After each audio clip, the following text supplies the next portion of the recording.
皆さんこんにちは、こたつマニアです。今回は、簡単に作れるスカートにアレンジを加えて、春風に揺れるスカートを、ノマドスカルプトでこねこね。レッツラゴー。まずはこの球体を、ボクセルリメッシュして始めます。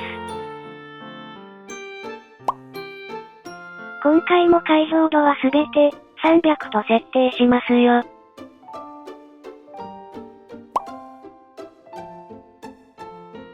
それでは、セルマスクツールの、長方形を選択して、視点変更で真上からの視点にしますよ。視点変更キューブをタップすれば簡単です。下にある、グリッドをタップ。ガイドラインを表示しましょう。上部、対象を呼び出して、タップしてオンにします。次に、平面の Y をタップします。最後に、放射状の Y の数値を設定しますよ。この入力した数値が、スカートのひだの数となります。今回は、12と設定してみますね。それでは、セルマスクを使ってラインを引いてみます。ガイドラインを目印にして、こんな感じかな？上部、ブラーをドラッグ。マスクにほんの少しぼかしを加えます。ぼかすことで、折り返し部分の表現が柔らかくなります。それでは、ギズモに持ち替えてオブジェクトを編集しますよ。ギズモのオレンジ色のラインをドラッグして拡大します。続いて緑色のラインをドラッグしてひねりを加えます。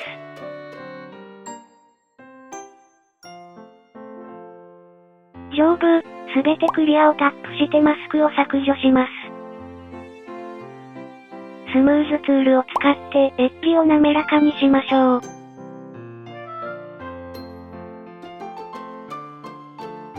視点を切り替え縦方向も滑らかに。上部、対象の設定をリセットします。オンのチェックを外して、放射状を1に戻します。Y の表示もタップして、解除しましょう。それではスカートを取り出しますよ。セルマスクを使って半分くらいを指定します。上部、セルマスク設定から、高さを編集します。高さは生地の厚みになります。今回は、0.01 としましたよ。一番下へドラッグ。浮き出しをタップして取り出します。上部、すべてクリアをタップしてマスクを削除します。シーンを呼び出して、元のオブジェクトを削除します。ゴミ箱をタップして削除しますよ。スカートの断面はこんな形になります。ギズモの縦矢印先端のポイントをドラッグして、スカート丈を編集できます。お好みでどうぞ。それでは、ドラッグツールや、ギズモを使って、春風に揺れるスカートを作ってみますよ。しばし、こねこね。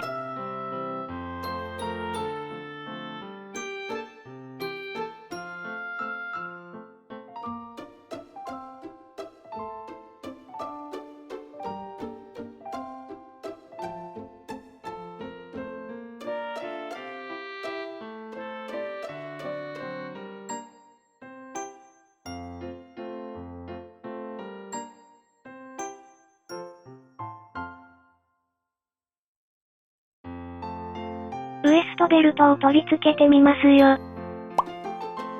シーンを呼び出して、追加をタップ。円柱を選択します。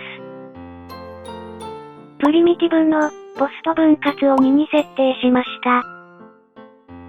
これで面が少し滑らかになったでしょうか？ギズモを使って移動や変形。断面は楕円形にしようかな？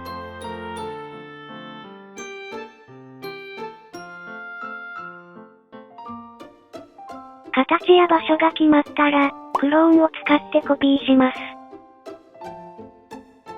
上のパーツがウエストベルトです。勝負ツールバーより、穴をタップ。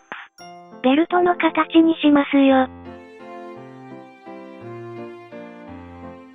そして、下のパーツでスカートに穴を開けますよ。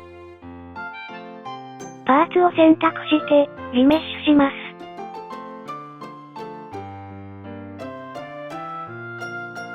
シーンを呼び出して、この円柱を目隠ししてチェック。次に、スカートにもチェックを入れます。2つ同時にリメッシュすることで、ウエストに穴が開きました。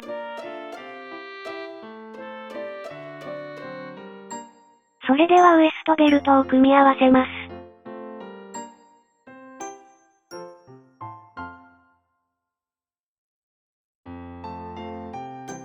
青色のポイントをドラッグして、断面の厚さを編集します。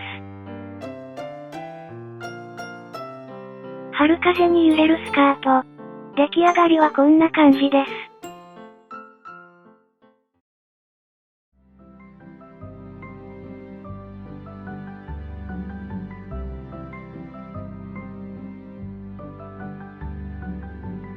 3月15日は、最高の日。最高に簡単なスカート作り。いかがでしたか？私もアレルギーさえなければ、最高の春風を感じれたのになぁ。